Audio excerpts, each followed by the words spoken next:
Surviving fighters loyal to Shekau are heading to Sambisa to fight ISWAP. In 2016, Abubakar Shekau, who had led Boko Haram since the death of his founder, Muhammad Yusuf, 2009 left the group and then transformed to ISWAP and created a faction called JAS, which he led until his reported death yesterday, the 20th of May 2021. His death was alleged to be a suicide by explosive vest after he refused to surrender to ISWAP. ISWAP invaded Sambisa, defeated his troops and apprehended him, while it appears that ISWAP has prevailed against or over Shekau and his faction. The JAS credible reports indicate otherwise, according to F1้Hong, a journalism platform regarded as the most credible source on terrorism and conflict in Nigeria and Africa. Some surviving Boko Haram terrorists loyal to Shekau from around the Lake Chad are marching to Sambisa to avenge his death and reverse the defeat meted on their group. Right. According to F1้Hong, some few minutes ago through his Twitter handle, F1้Hong, a group led by Bokura and loyal to Shekau, is heading to Sambisa to face off with ISWAP. Sambisa has always been a stronghold of Boko Haram and serves as their base since 2009. The Nigerian military has fought several battles for about 10 years to dislodge the terrorists from Sambisa, but Shekau and his fighters have always managed to regain control. After the breakup of Boko Haram into two factions, Shekau's faction JAS retained control over Sambisa and having cells across the northeast and Lake Chad.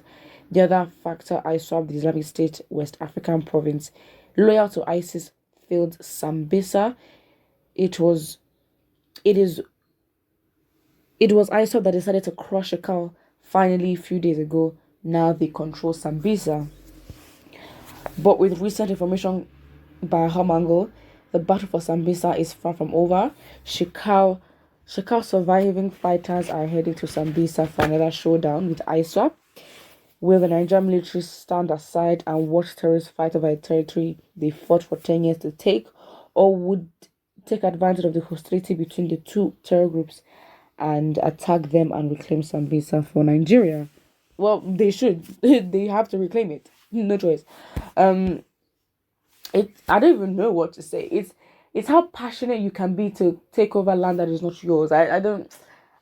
What doesn't make sense. So again, this is about Shekau dying. I'm not totally sure. We need proof because they've said this man has died so many times. We do not know. So it's just like, again, this is something that I think, well, I'm not even like I'm not really versed about how military works, but as stated in the article, it's something that should be taken advantage of by the Nigerian military. Two groups fighting, take advantage of it. The fact is Nigeria ready for what is to come? If it is actually proven that Shekau has died, that is the truth. I mean, it even shows how divided that they are themselves. I mean, it was Boko Haram and now it's split into two factions of the same thing. One is being backed by, ISIS, and it's just so complicated. But the fact remains is that what is the government planning to do? What is the government planning to do? What resources do they have?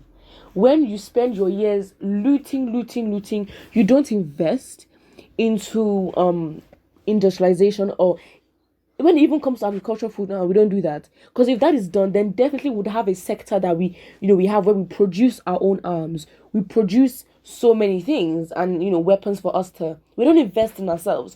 We don't invest in our education system. So we have brain drain. The skilled laborers that we have, when they get the degree, they get out of the country to help economies of the world. We do not use our supply of talent that we have. It does not mean we have it. It is there. We know, because when they leave the country, they are the ones doing the most. They are the ones, making history, breaking records. So it's like, we know we have this. So again, at the end of the day, unfortunately, it seems like we're all going to bear the consequences of, first of all, corruption, and second of all, not fighting up to it. Because again, it's such a mess. It is such a mess.